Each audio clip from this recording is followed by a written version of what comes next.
थियो। प्रदेश स्वास्थ्य सम्बन्धमा व्यवस्था गर्नुपर्नेको विधेयक हाम्रो हातमा छ। सरस्वती हेर्दा कतिपय योजना र भनिएका व्यवस्थाहरू राम्रा छन् र यसमा म सैद्धान्तिक बहसको लागि केही सुझाव र आफ्नो सैद्धान्तिक कुराहरू राख्न म अनुरोध चाहन्छु। समाजवादको आधार नागरिकको लागि शिक्षा, स्वास्थ्य, सार्वजनिक यातायात र सुरक्षा एक पुस्ताका पूरक हुन्। यसमा सामुदायिक संलग्नता सहितको योजना र कार्यक्रम स्पष्ट हुनुपर्छ। यो योजनामा यो कार्यक्रम विधेयकमा यो कुराहरू स्पष्ट देखिएको छैन। यसमा पुनः विचार गरियोस् भन्ने म अनुरोध गर्न चाहन्छु। सभामुख महोदय, स्वास्थ्यमा अति नै व्यापारीकरण भएको छ। सरकारी र सामुदायिक स्वास्थ्य संस्थाहरू व्यक्तिगत भ्रष्टाचारको अखडा बन्न पुगेको छ भन्ने कुरा हामी सबैलाई जानकार छ। यो विकृति, यो भ्रष्टाचार र यो व्यापारीकरणलाई यो विधेयकले कसरी व्यवस्था गर्छ भन्ने कुराहरू पनि यहाँ हामीले सोच्नुपर्ने अहिलेको समयको माग हो भन्ने मलाई लागेको छ। सरकारी अस्पतालहरूमा आम नागरिकको भरोसा छैन। हामीले भर्खर सुनेको छु वीर हस्पिटलमा विगत 12 वर्षदेखि कुनै पनि भिआइपी जानुभएको छैन रे, जबकि त्यहाँ भिआइपी कक्ष एउटा स्टार होटेलको भन्दा राम्रो व्यवस्था गरिएको रहेछ अहिले चाहिँ। तर पनि समग्रमा हेर्दा हाम्रो काठमाडौँको मुटुमा रहेको वीर अस्पतालको पनि त्यस्तै अस्तव्यस्त व्यवस्था भएको कुरा हामीलाई थाहा छ। र आम नागरिकहरू पनि सरकारी अस्पताल र संस्थाहरूमा उपचार गर्न जानुको सरकारी कार्यालय भए पनि प्राइभेट हस्पिटलमा जाने प्रक्रिया बढ्दो छ, यो हामी सबैले बुझेका छौँ। मलाई अब हाम्रो नेताहरू र हामी लगायत, हामी पनि एउटा प्रदेश सभाको सभासद हौँ, हामी लगायत हाम्रा विगतमा भएका ठुला नेताहरूले रुगा लाग्दा पनि सिङ्गापुर र विदेशमा जानुपर्ने कारण के हो? नेताहरूले नै एउटा रुगा लाग्दा पनि आफ्नो हस्पिटल वीर हस्पिटल जस्तो अस्पताललाई विश्वास गर्नुहुन्न भने अरू कसले गर्ने?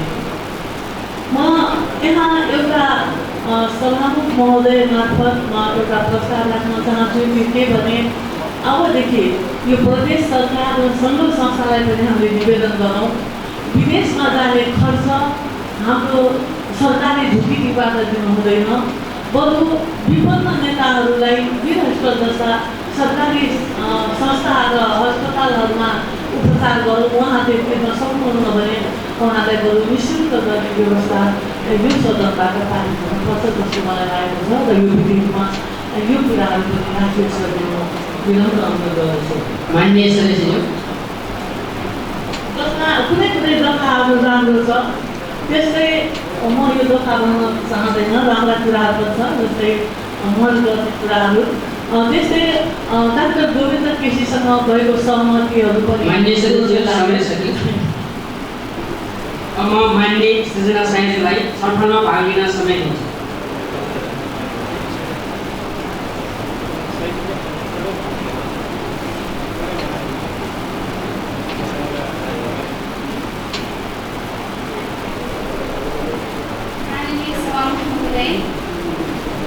सिद्धान्ततः समाजवादी व्यवस्थामा निःशुल्क स्वास्थ्य उपचारको बन्दोबस्त र स्वास्थ्य सुविधा सर्वसाधारण जनताको पहुँचमा हुने गर्छ।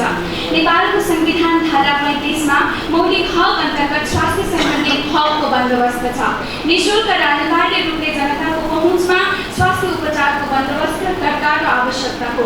आज स्वास्थ्य र चिकित्सा सेवाको क्षेत्र बनिरहेको छैन। अत्यधिक नाफातन्त्र, व्यापारीकरण यही क्षेत्रमा छ। मेडिकल माफियाहरू मोटाउने क्रम जारी छ। कमिसन तन्त्रको त कुरै नगरौँ, अरू नाफाका लागि लासलाई भेन्टिलेटरमा राखेर व्यापार गरिएको समाचार बरोबर सुनिन्छ। यसको कारण मेडिकल शिक्षालाई सेवासँग जोड्न नसक्नु, निजी क्षेत्रको दादागिरी चल्नु र माफियाको हाली मोहाली चल्नु हो। यस्ता आपराधिक कार्यमा शासक दलको राजनीतिक संरक्षणको विरोध आवश्यक छ। निजी अस्पतालहरू बन्द गरी सरकारद्वारा नै सुविधा सम्पन्न अस्पताल खोल्ने दिशामा प्रदेश सरकारले जाँगर देखाउन आवश्यक छ। हरेक जिल्ला र स्थानीय तहमा सुविधा सम्पन्न एक अस्पताल र गवाई हुनुपर्छ। स्वास्थ्य सेवाको नाममा चलिरहेको नाफाखोरी र भ्रष्टाचारको अन्त्य अनिवार्य शर्त हो। आवश्यकता अनुसार सार्वजनिक र स्थानीय चिकित्सा महाविद्यालय स्थापना गरी योग्य छात्र छात्राहरूलाई सुलभ शुल्कमा चिकित्सा विज्ञान अध्ययन गर्न दिने र चिकित्सा शास्त्र अध्ययनमा लाग्दै आएको एकाधिकार पुँजीको विरोधमा यो विधेयक उभिएको हुनुपर्छ। गुणस्तरीय औषधि कारखाना स्थापना गरी औषधिमा आत्मनिर्भर बनाउनुपर्छ। औषधि बेचबिखनमा भइरहेको 500 गुणा 1000 गुणा नाफाको खेल र ठुलो कमिसनको खेलमाथि रोक लगाउनुपर्छ। प्याथोलोजी ल्याबमा जनतासँग हजारौं ठग्ने र डाक्टर अस्पतालका मालिकहरूको त्यसमा मिलेमतो हुने कुप्रथाको अन्त्यका लागि विधेयकले बोल्नै पर्छ। पुरानो युगले नयाँ युगको सेवा गर्नुपर्छ। आयुर्वेद प्राचीन तथा मौलिक ज्ञानले आयुर्वेद स्वास्थ्य उपचार पद्धति र औषधिको प्रवर्धन गरी जनताको सेवा गर्न आवश्यक छ। त्यस्तै गरी अघि पनि उठिसक्यो, ठुला बडाहरूले आफ्नो उपचारको निम्ति करोडौं रुपैयाँ विदेश जानुको निम्ति लिएको समाचार बाहिरिँदैछ भने गरिब जनता उपचार नपाई मर्न परेको यथार्थ पनि छ। यो बेथितिलाई रोक्न पहल गर्नुपर्छ।